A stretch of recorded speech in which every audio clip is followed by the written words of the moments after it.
Mummy, इतने बड़े परिवार में आपने मेरा रिश्ता कर दिया, कैसे संभालूंगी मैं इतनी भीड़ को। सीमा का रिश्ता एक संयुक्त परिवार में हुआ तो वो अपनी मम्मी से झुंझला कर बोली, सीमा, संयुक्त परिवार अभी तुम्हें भीड़ और बोझ दिखाई दे रहा है, लेकिन एक दिन तुम कहोगी कि पापा ने बहुत अच्छा किया जो मुझे संयुक्त परिवार में ब्याहा। सीमा के पापा संजीव जी बोले, वैसे आप एक बार और सोच लेते, हमारी फूल सी बच्ची इतने सारे लोगों का खाना बनाते बनाते सूख कर काटा हो जाएगी।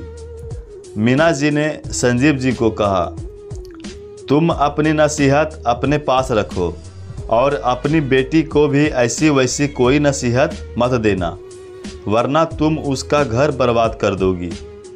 संजीव जी ने मीना जी को चुप कराया और बाहर चले गए।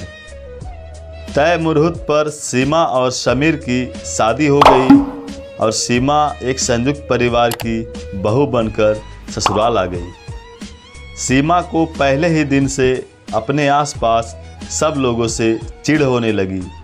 ना तो वो घर के बच्चों से अपने आप को जोड़ पा रही थी और ना ही सास, ननद और जेठानी के साथ कोई लगाव महसूस कर रही थी। सीमा हर वक्त अपने कमरे में ही रहती, अपनी माँ की नसीहत मानकर ना तो वो किसी काम को हाथ लगाती और ना ही किसी के साथ बैठकर बातें करती। अब तो शादी को भी 1 महीने से ज़्यादा हो गया था, लेकिन सीमा अभी भी किसी काम को करने की कोशिश ना करती। एक दिन सासू माँ ने उसे समझाया, बहू, अब ये घर तुम्हारा भी है, घर में सबके साथ बैठो, अपने मन की बात करो, कुछ काम में हाथ बटाओ तो सब तुम्हें अपने से लगने लगेंगे। मम्मी जी, मुझे ये घर से के काम नहीं होते, इतने लोगों का काम में नहीं कर पा सकती। बहू, हमारे घर में कोई भी काम किसी अकेले को नहीं करना होता है, सारे काम सब मिल बांट कर करते हैं, जिससे एक अकेले पर जोर ना पड़े। रसोई के अलावा अपने काम खुद करते हैं। इस तरह घर के सारे काम कब हो जाते हैं पता भी नहीं लगता। तुम्हारी ननद और देवर भी कॉलेज जाने से पहले अपना कमरा साफ कर जाते हैं और अपने कपड़े भी धो जाते हैं।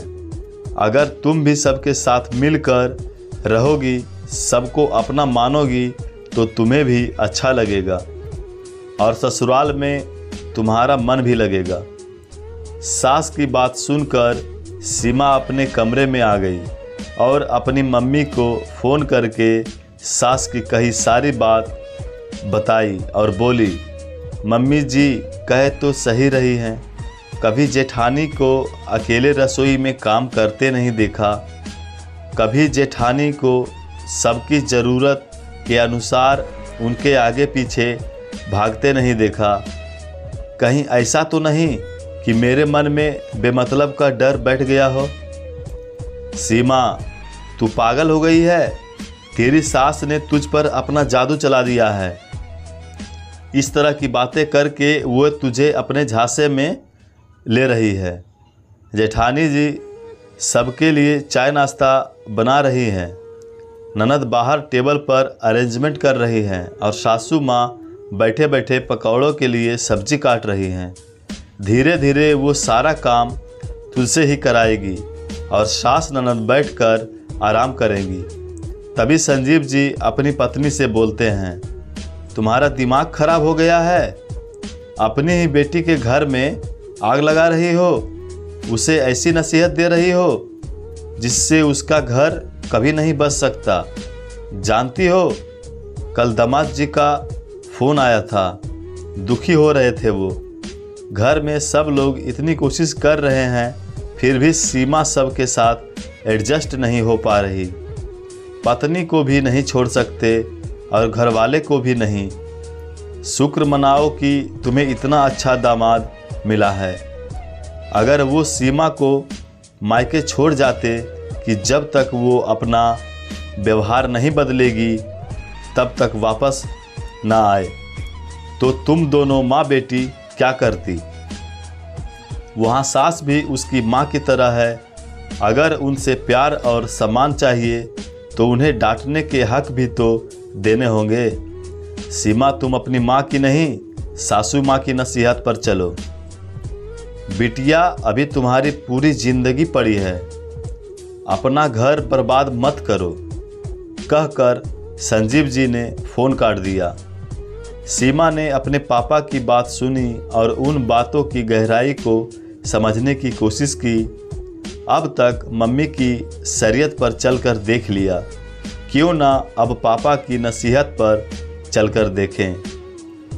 सीमा उठी और सीधे रसोई में पहुंच गई और बोली, लाइए मम्मी जी, ये मैं करती हूँ, आप सबको चाय के लिए बुला लीजिए।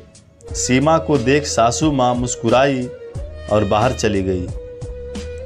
फिर दोनों जेठानी देवरानी ने हंसते बतियाते नाश्ता बनाया और सब ने एक साथ मिलकर चाय पी। रोज़ अकेले कमरे में चाय का स्वाद भी कड़वा सा लगता था, आज चाय में अलग ही स्वाद आ रहा था। गर्मा गर्म पकौड़े और सभी सदस्यों की आपस की बातचीत में समय कब निकल गया पता ही ना लगा। सीमा को बहुत अच्छा लगा। रात को जेठानी से बोली, आज सब्जी मैं बनाऊंगी। आज अपनी पाक कला का सबके सामने प्रदर्शन और सबके मुंह से अपने लिए तारीफ सुनकर सीमा के अंदर जोश आ गया। अब सीमा रोज ही सबके साथ बैठती, सबके साथ मिलकर काम करती। उसका मन घर में लगने लगा था, जिसका असर उसके चेहरे पे भी दिख रहा था। बुझी बुझी सी रहने वाली सीमा अब खिलने लगी थी। उसका रूप खिल गया था, जिसका असर समीर के प्यार में भी दिखने लगा। सीमा सोच रही थी कि वो अब तक न जाने क्या खो रही थी। अगर पापा और सासू माँ की नसीहत ना मानती तो जीना ना सीख पाती। उसने खुश रहना सीख लिया था। अपने लिए घर में प्यार सम्मान की जगह कैसे बनानी है वो सीख लिया था। इस बार जब सीमा अपने मायके आई तो सबका चेहरा देखकर उसकी माँ बोली, क्या बात है, मेरी बेटी तो बहुत खिली खिली नज़र आ रही है। लगता है आजकल दामाद जी ज़्यादा ध्यान देने लगे हैं।